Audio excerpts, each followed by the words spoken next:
Olá e seja bem-vindo ao canal F Fácil, aqui que fala é Diogo Arantes e a gente vai falar um pouquinho como montar uma carteira de fundos imobiliários.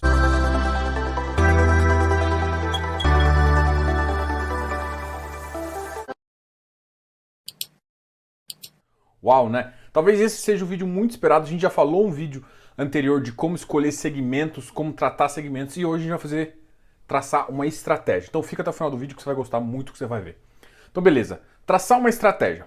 Normalmente, pensando como gestores, a gente tem duas análises, né? Uma é a análise top-down e outra é bottom-up. Top-down significa de cima para baixo, bottom-up de baixo para cima. Quando você fala de top-down, você está pensando em primeiro definir qual o percentual de cada segmento antes de falar de ativos propriamente dito. Quando você começa de baixo para cima, você fala dos ativos e depois você vê quanto deu de percentual. Eu costumo, pensando em estratégia, começar de cima. Então eu quero analisar de cima porque eu consigo tratar uma estratégia melhor e de acordo com o que eu gosto. Então a gente vai começar de cima para baixo com essa análise top-down. Então a primeira coisa que a gente deve definir, a gente sabe que existem 4 segmentos. O segmento de papel, o segmento de tijolo, FOF e desenvolvimento.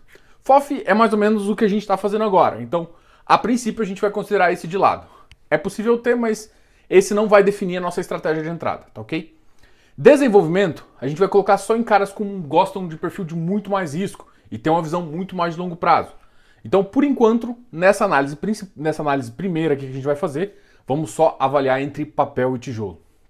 E aí, o que a gente vai avaliar não é, nossa, papel é mais arriscado que tijolo e tudo mais. Antigamente, eu costumava falar que sim, papel eu colocava um pouco de risco a mais. Mas muito mais porque as pessoas desconheciam mais e tijolo é mais fácil. Hoje em dia eu já acho que tem muito mais informação. Então o que eu quero falar? Não vou classificar entre mais arriscado um ou mais arriscado o outro. O que a gente vai falar aqui é o seguinte, preferência da pessoa. Se você tem uma preferência mais para o papel, a gente vai colocar mais papel. E se você tiver preferência mais para o tijolo, a gente vai colocar mais tijolo. Mas aí eu quero te mostrar a consequência de cada um em relação a isso, tá ok? Beleza, definimos aqui, vamos escolher entre papel e tijolo. E aí, a gente vai definir aqui 3 composições básicas só para você entender. Vamos pensar aqui mais ou menos 60% em tijolo, 40% em papel, 50-50 e 60% de papel e 40%. O que vai definir cada um? O seu entendimento. Se você, por exemplo, tiver mais tijolo, o maior risco que você tem é o risco de vacância, né? Então o que acontece? Só que o tijolo, ele te oferece uma coisa muito legal. Ele te oferece, se você escolhe os melhores ativos, uma valorização patrimonial que pode ou não bater a inflação, tá? Então a gente vai imaginar que a gente vai fazer uma boa seleção e que isso vai bater. Então o tijolo, ele te garante um rendimento acima da inflação. Então o seu rendimento praticamente você pode utilizar. Então, assim, se você tem mais tijolo, o que eu falo para você é se você quer montar uma carteira e vai usar o rendimento, você tem uma gordura de 20%. Ou seja, para você realmente utilizar o dividendo, você tem que utilizar até 80%. Por quê? Principalmente o seguinte, você concorda que a gente está num momento, por exemplo, onde a vacância está zero, você comprou ativos que não tem vacância. Mas a tendência é que esse ativo vá para a vacância do mercado, né? E isso vai fazer com que o seguinte, vamos supor, é impossível você pensar que um dos seus ativos não vai ter vacância. Então você tem que se preparar para isso. Quando a gente pensa nos melhores segmentos de tijolo, a gente vê que alguns segmentos, historicamente, em regiões muito nobres, ficam em torno de 10%. E algumas em regiões piores pode ficar até 20%. Então a gente imagina que 20% é um número interessante para você guardar de gordura. Essa gordura vai significar só se você tiver uma vacância. Isso te ajuda a reinvestir e perder menos. Então o tijolo, se eu tenho mais tijolo, eu vou pensar numa gordura aí de no mínimo 20%. Se eu tenho metade, eu penso numa gordura de 30%. E se eu tenho mais papel, eu penso em 40%. Ai, mas papel não tem vacância, por que você deixar uma gordura tão grande? Porque o papel, ele te entrega mais dividendo, mas ele te dá a correção monetária. Então você tem que reinvestir para você não perder patrimônio, para o seu patrimônio crescer, né? Enquanto o tijolo fica no próprio valorização da cota, o papel não. Então o papel você tem que, se você quer utilizar o dividendo, você tem que utilizar no máximo, isso é uma conta bem simples, até 60%. É isso que eu estou querendo te falar. E é por isso que o papel te paga mais, porque ele te entrega a correção monetária agora. Então, pensando em estratégia, pensando em macro, e se eu fico em 50-50, a gente falou mais tijolo 20, papel mais papel 40. 30%, seria mais ou menos a metade. Só para você entender quanto você tem que reinvestir. E isso é importante porque se você reinveste esses 20% a mais, você acaba ficando mais seguro e aumenta um pouco sua renda também. Isso te ajuda a fazer. Então, se você quer viver de renda, você tem que pensar que você tem que reinvestir parte. Por quê? Pode ter vacância, em outros casos, para você não perder valor patrimonial da sua cota, para você não entrar a 100 e sair a 100 e nesse momento o dividend yield seu cair, tá ok?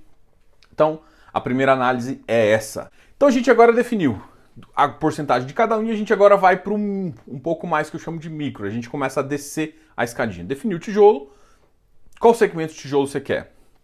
Agora a gente vai para os 3 maiores segmentos e a gente vai falar uma característica de cada um. Os 3 maiores segmentos são o seguinte: lajes, shopping e logístico. O setor de varejo está crescendo muito agora. Faz sentido a gente pensar nele, mas pensando estrategicamente, a gente quer começar a compor esses aqui e o varejo seria um pouquinho... A gente vai considerar ele um misto entre...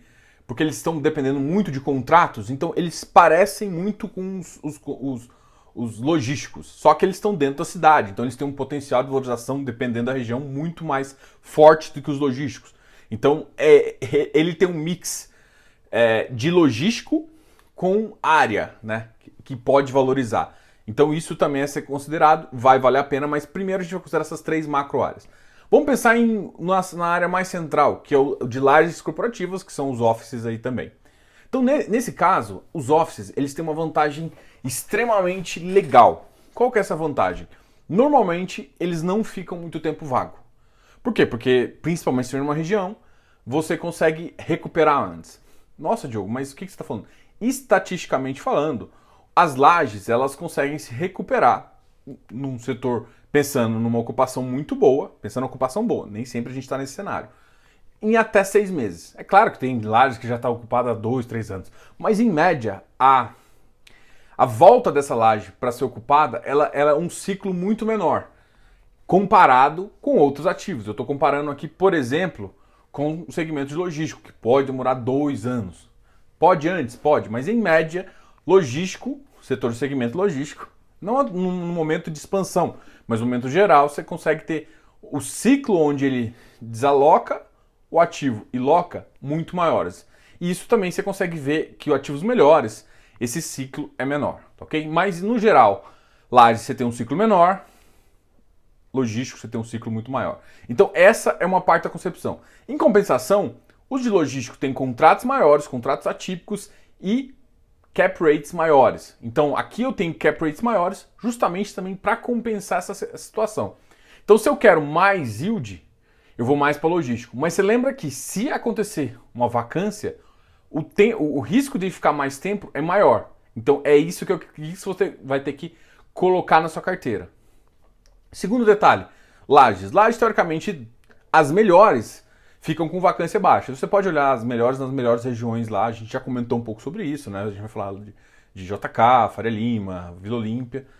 Normalmente essas regiões, mesmo em épocas mais difíceis, você tem um número menor, assim, a vacância deles é mais baixa que das outras cidades, que das outras regiões, São Paulo. Isso ajuda, ou significa que o inquilino, ele sempre prefere aquela região, o que normalmente faz com que seu yield caia menos, né? Isso é muito importante na hora da decisão, principalmente para quem quer viver de renda, tá? Então, assim, se eu quero um segmento mais seguro, eu vou para lajes.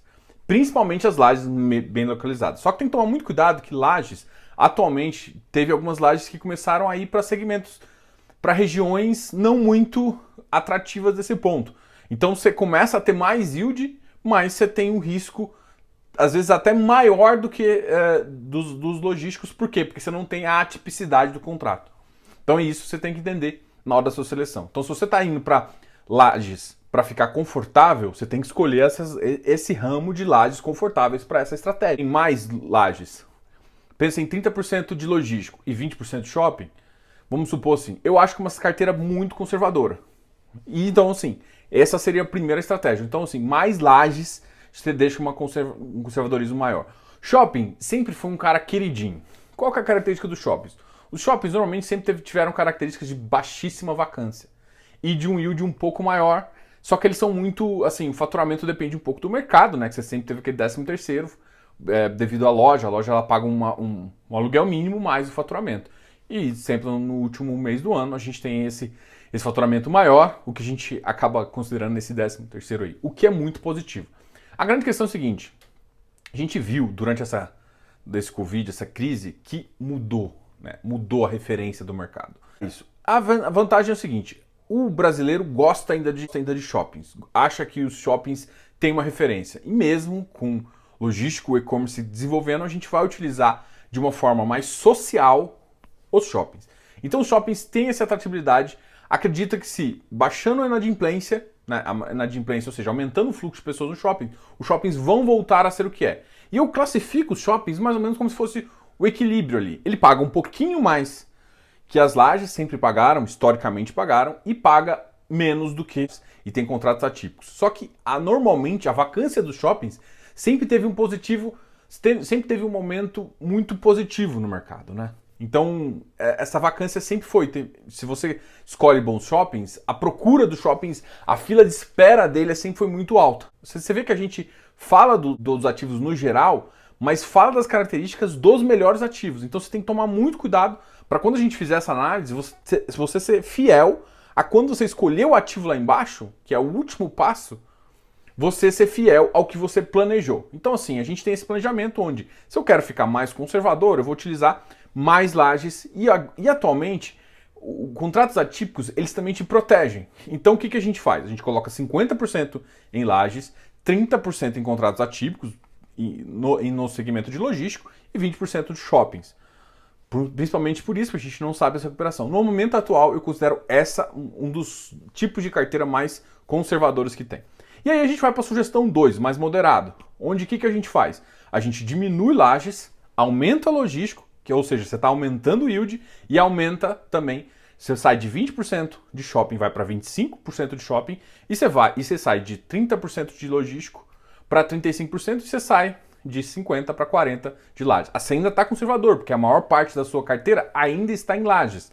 Lajes Prime, você lembra que a vacância, historicamente, se você for olhar nas pesquisas, ficaram no máximo em 9%. Estou falando ali das melhores regiões, estou falando ali da Faria Lima, estou falando ali da JK. Perde preço, só que assim, note muita coisa. Note uma coisa importante. A vacância não foi muito alta, mas o preço do metro quadrado caiu.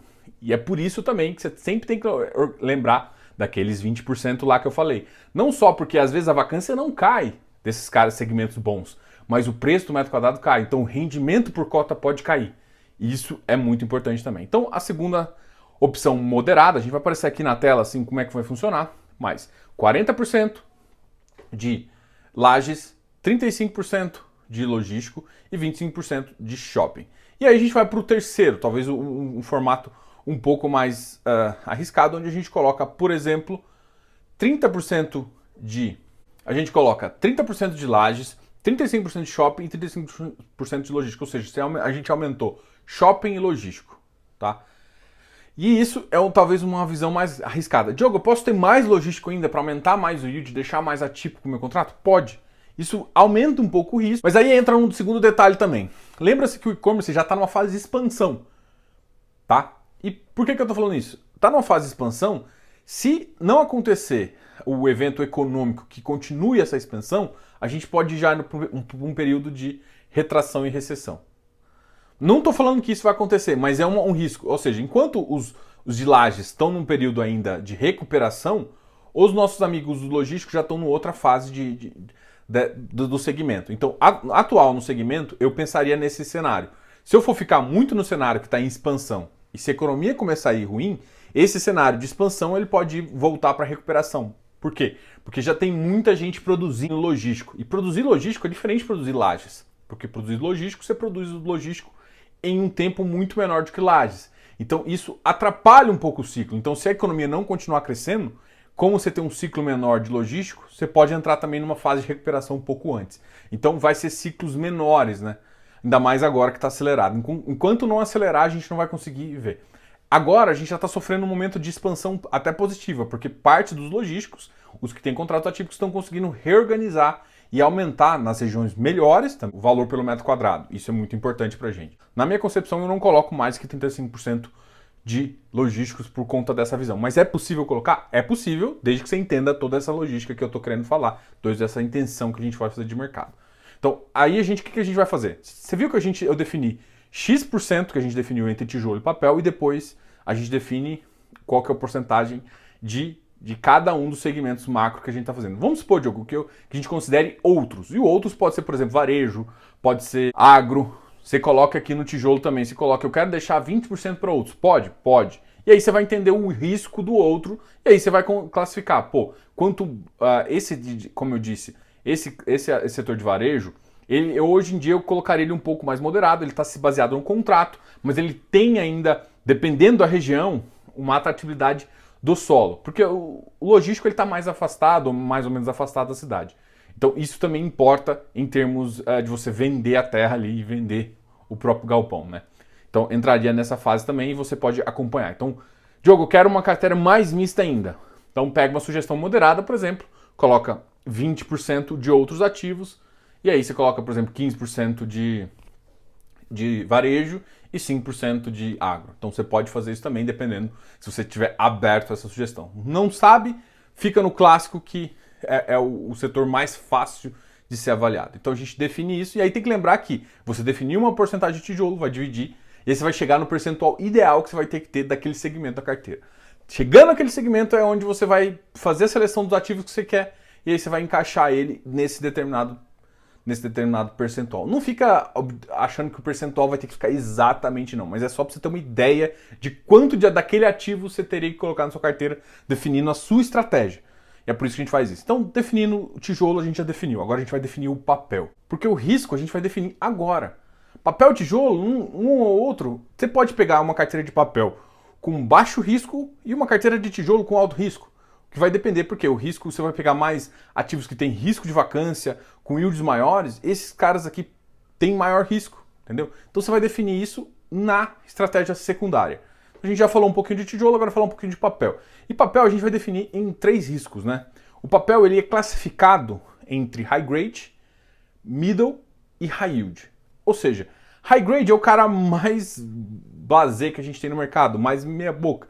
Ele paga um yield razoável, mas ele também tem uma segurança boa. Então ele é comparável a um ativo, sei lá, de lajes, vamos comparar assim, bem básico mesmo. Ele é comparável nesse sentido de não ter, só que ele não tem risco de vacância. Isso é como você tem uma estrutura muito boa, então normalmente você não tem esse risco e ele te ajuda a não fazer. Só que ele também tem um defeito de, como eu já disse, entregar parte da correção monetária que você vai ter que reinvestir. E isso é o mais importante, tá ok? Então assim, se você quer uma carteira mais o mais segura possível, a gente vai colocar mais ativos em high grade, 30 a 40%, e vai colocar 50 a 60% em middle e um pouquinho, né, de 10 a 20% em high yield. Então nessa carteira aqui é a mais conservadora. Diogo, por que você está colocando mais em middle? Middle eu estou colocando mais agora. Posso colocar mais high grade? Pode.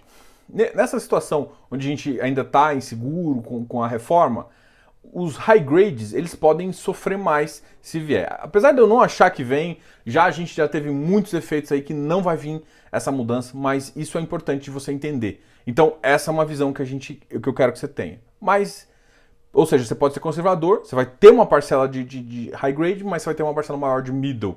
E principalmente às vezes tem uns middle low, né, que é o middle com uma característica um pouco mais restritiva ainda. Por exemplo, o VRTA hoje é o que a gente chama de middle low ali. Você pode ter ativos assim nessa característica que te ajudam a compor. E aí a sugestão 2 é o que a gente chama de equalização. Você tem 30% de high yield, 30% de high grade e 40% de middle. Ou seja, você está agressivando ali, ou seja, você tem um maior percentual de high grade, de high yield, mas você também tem um maior percentual de high grade. Então você faz esse equilíbrio, é como se você fizesse equilíbrio na sua própria carteira. Okay? E aí você pode fazer uma carteira um pouco mais arriscada, onde você coloca 35% de high yield, 45% de middle e restringe o high grade para 20%. Então essas seriam as visões. Então eu fui da sugestão mais conservadora para mais agressiva. Diogo, posso ter 50% de high yield? Pode, mas isso está aumentando demais o risco e dependendo do que você entende, você vai ter que olhar mais para o papel, entender muito mais a carteira. Então, ou seja, a gente já definiu isso. Lembrando que você vai pegar essa carteira que você definiu e multiplicar. Vamos supor que você definiu uma carteira que você quer mais papel. Você vai pegar os seus 60% e multiplicar por esses 45%, você vai ter um valor lá. Esse valor é o que você vai ter de high yield e aí você consegue valer. Pegou esse valor de porcentagem que a gente definiu, multiplica pelo quanto você quer investir, vamos supor que seja 100 mil, e você vai ter um valor lá e aí você vai escolher os ativos, né? Aí você faz uma seleção dos ativos que você gosta e aí você coloca. Essa é o que eu chamo de montar uma carteira do tipo top-down, né? A gente avalia primeiro o ativo, vai fazer. Depois você lembra que depois eu tenho que avaliar os ativos, os melhores ativos. A definição de ativo é o que a gente chama de bottom-up.